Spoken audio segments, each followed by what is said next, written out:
Hello നമസ്കാരം, ഏവർക്കും പുതിരീടിലേക്ക്. മണിച്ചിത്രത്താഴ് എന്ന ചിത്രത്തിൻ്റെ രണ്ടാം ദിവസത്തെ കേരള ബോക്സ് ഓഫീസ് കളക്ഷൻ റിപ്പോർട്ടാണ് ഇന്നൊരു വീഡിയോ ഭാഗത്ത്. വീഡിയോയിലേക്ക് മുൻപ് വീഡിയോ ലൈക്ക് ചെയ്യുക, ചാനൽ സബ്സ്ക്രൈബ് ചെയ്യുക. ഈ വരുന്ന ഓഗസ്റ്റ് സെപ്റ്റംബർ മാസം ധാരാളം ചിത്രങ്ങൾ ഇനി അങ്ങോട്ട് OTT റിലീസ് ചെയ്യാൻ പോവുകയാണ്.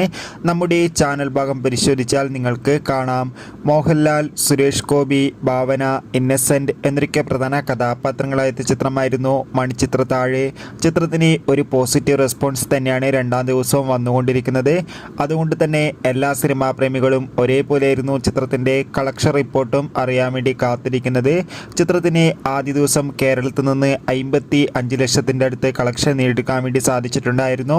രണ്ടാം ദിവസമായ ഇന്നലെ ഞായറാഴ്ച അത്യാവശ്യം ബുക്കിംഗ് ഉണ്ടായിരുന്നു. രണ്ടാം ദിവസം മാത്രം ചിത്രത്തിന് കേരളത്തിൽ നിന്ന് ഏകദേശം 60 ലക്ഷത്തിൻ്റെ അടുത്ത് കളക്ഷൻ ലഭിക്കുമെന്നാണ് ട്രാക്കിംഗ് റിപ്പോർട്ടുകൾ സൂചിപ്പിക്കുന്നത്. കാത്തിരിക്കാം നമുക്ക് ചിത്രത്തിൻ്റെ കൂടുതൽ കളക്ഷൻ റിപ്പോർട്ടിനായി.